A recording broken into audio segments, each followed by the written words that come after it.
The prophet who was swallowed by the enormous fish. Yunus, peace be upon him, was a prophet of God. Like all prophets, he called people to Islam. The people rejected the calls of Yunus and remained on their blasphemy. Eventually, Yunus got fed up and left his people. He went until he arrived at the seashore. He found some people on a ship and asked those people for a ride. The cruise ship saw goodness in him, so they allowed him on board. Their journey began, cutting through the vast sea, until they reached the middle of the sea.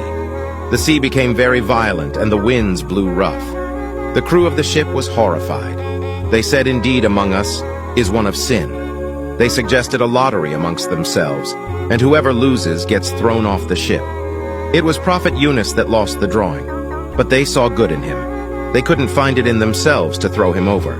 So they redid the drawing, and once again Yunus lost. They repeated the drawing for the third time and reached the same result. They all knew what had to be done. Once Yunus was off board, God sent to him a big fish. The fish swallowed Yunus, and he entered into the belly of that fish without being harmed. This is a miracle because normally if a person is swallowed by a whale, he would die. This big fish was swimming while Yunus was inside it, cutting through the depths of the sea.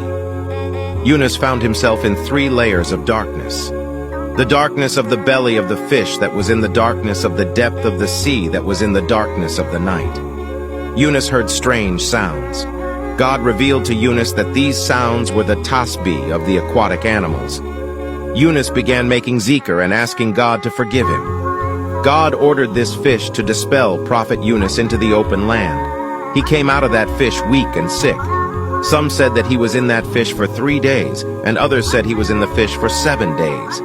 Had Yunus not have been someone that made tasbih, God told us that he would have dwelled in that fish until Judgment Day.